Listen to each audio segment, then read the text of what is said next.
So, what is up, guys? My name is Nicholas Jennings, and today I have a movie review for you, and that is the highly anticipated film, and soon to be one of the biggest blockbusters of all time, Star Wars The Force Awakens. And it's pretty much what everyone else is saying on the internet right now. It is a great movie with great characters, great action, great CGI, with a great mix with practical effects.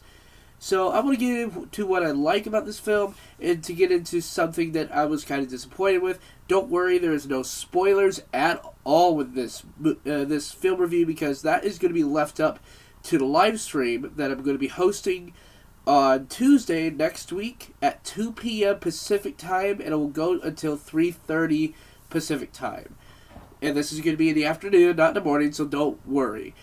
So let's get into what I like the most, and that is the characters.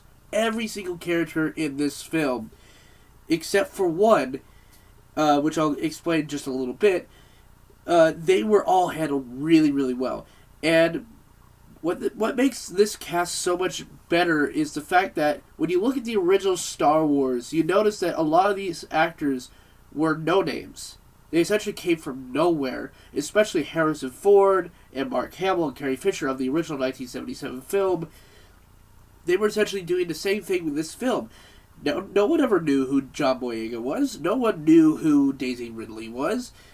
Some people knew who Oscar Isaac were and Adam Driver, but in all, most of these actors in this film are no-names, and these guys have a future. I'll tell you that this much. And one of the biggest standouts in this film was Daisy Ridley. What they did with her character in this plot line, I am so excited to see what they do in the future films. In fact, I want to see what they have in mind for every single new character in this film. I can't wait to see what they do in Episode 8 and Episode 9. I can't wait for it. And one of the biggest standouts of the original cast has been and always will be Harrison Ford. Everyone is saying Harrison Ford, and I agree. Harrison Ford took it very, very well. And when you see him on screen, it's not Harrison Ford phoning it in. You actually see Han Solo on screen. And this is a guy, we see him 30 years later. We don't really know much what happened between Return of the Jedi and this movie. And he's utilized very, very well in this film. And to a point where he is one of the best parts about this film. Another thing, one thing that worried some people about this film was the character of BB-8, which, if you don't know, he is the soccer ball droid, which I'm going to put in a picture right here, hopefully.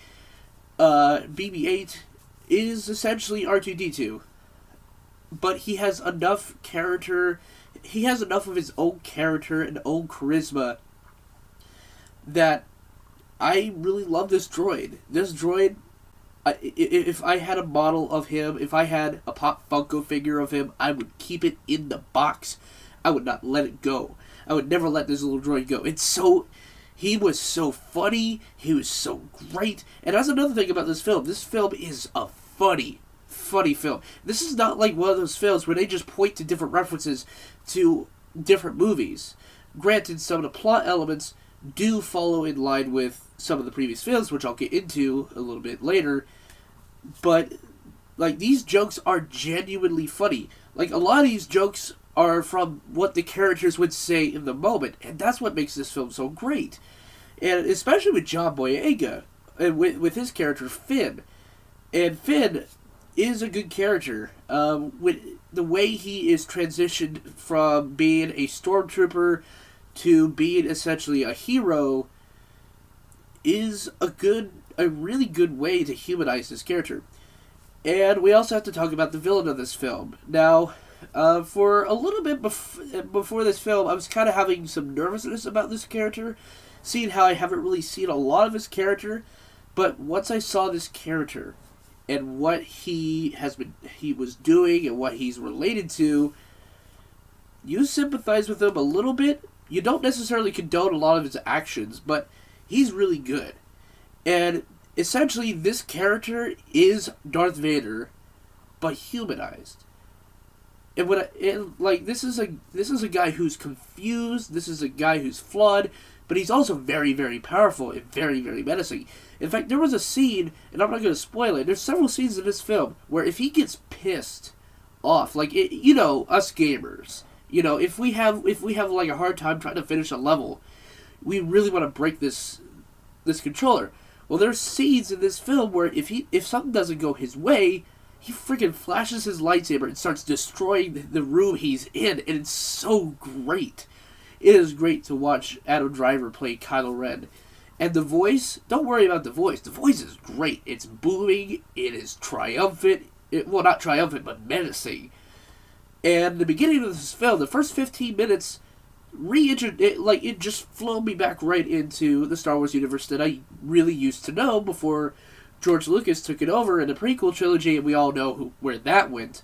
Regardless if you're a fan or not of that prequel trilogy, I wasn't, by the way. But the first 15 minutes of this film immediately ejected me right back into the film series, and it was great. Aside from, okay, so now I'm going to get into the disappointments about this film, and there really is only two things I kind of had gripes with a little bit. One was the character of Captain Phasma. And there's no spoilers associated with this character, because this character absolutely does nothing. Yeah, you know that action figure you got that was Captain Phasma, essentially the coolest looking stormtrooper ever, and like she was looking to be a real badass in the film. She really does nothing in the film. It was kind of disappointing, but it was pretty cool to see her on screen, and she had a demanding presence, but nothing really came up with her. But there was a good joke with her. There was a really good joke with her, and I won't spoil it here. I'll wait until the podcast later. And so the other one is the Starkiller base. Essentially, this is the same retread that we've seen in A New Hope and Return of the Jedi, where, the guy has a big gun, and they have to go destroy it, and there's like this one little weak spot, but that's not exactly the main focus of this film. I mean, granted, the whole thing about Starkiller Base is disappointing, but they utilize it in a better way, kind of, even though Return of the Jedi did it better.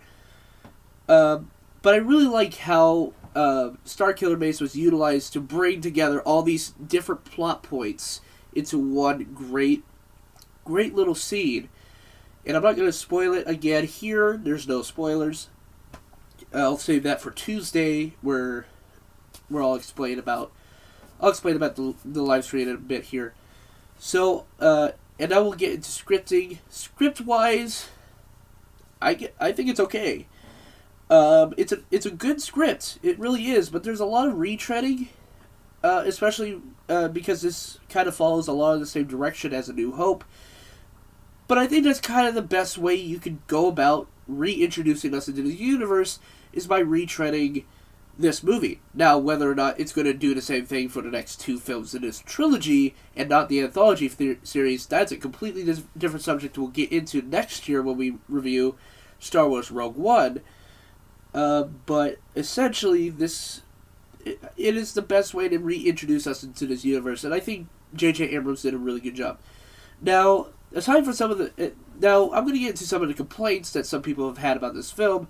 One being the CGI characters. Now, granted, some of these do stick out like a sore thumb, but to me, I didn't really mind it. I mean, I'm kind of used to CGI characters now, and these characters are pretty freaking cool looking. I mean, Supreme Leader Snoke is a pretty cool character, but he's kind of like this character that's like, let's be evil to be evil. There really isn't anything yet to this character that we haven't known about, and maybe they'll expand upon it in Episode 8. I think Episode 8 would be the equivalent of Empire Strikes Back. And Maz Kanata is a really good character that I really want to know more about. I really do. I want to know about her ability to see things in people's eyes. I want to know things. I want to know things about her. In fact, I want to know everything about these new characters. I really do, and I can't wait to see how they incorporate that into future films. And I'll be honest with you, some people are going to be disappointed. by the ending of this film, because it leaves off on a very a cliffhanger, essentially. But this is a good cliffhanger, and this is the type of cliffhanger that we've seen in Empire Strikes Back, but it's not exactly the same. There's some elements that, are different, are really different. And I'll say this, and this is a question that people have been asking me and several other YouTube reviewers: is Luke in the film? Yes. I will save spoilers for the live stream on Tuesday. So, what do I think about this film? I think it is a perfect return to the basics of this new Star Wars series. I think the story is a great reintroduction into Star Wars. I can't give this more praise than I have already given it. This is one of my favorite Star Wars films, aside from Empire Strikes Back and A New Hope.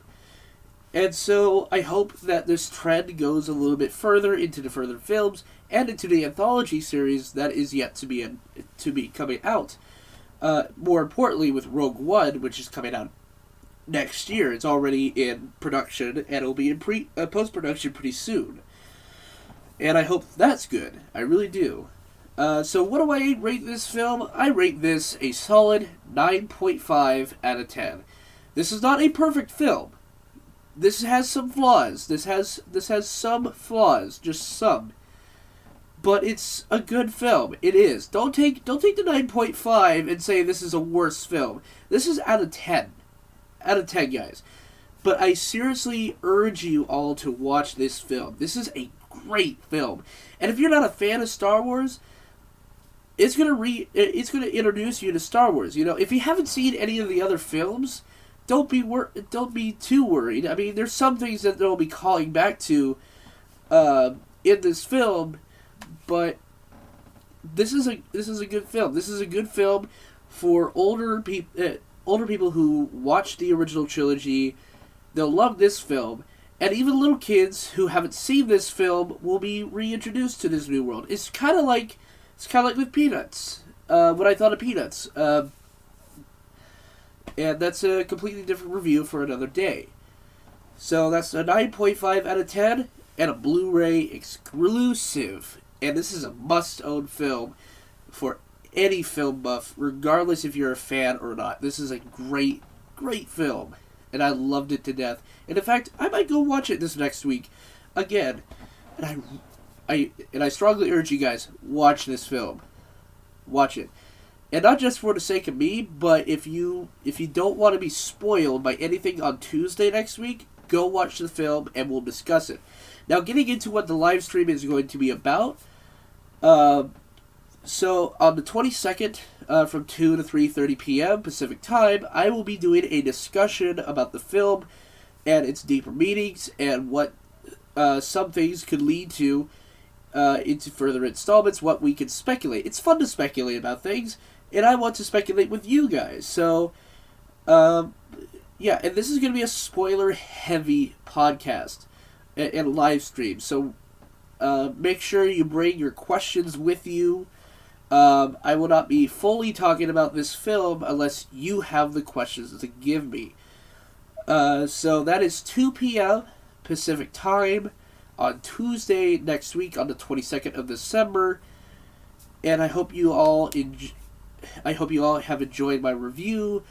If you like these reviews and if you want more content, or if you want to suggest some content like for React videos or for some future videos, please leave a comment down below. Please like and subscribe if you enjoyed it. And as always, peace out, Cub Scouts.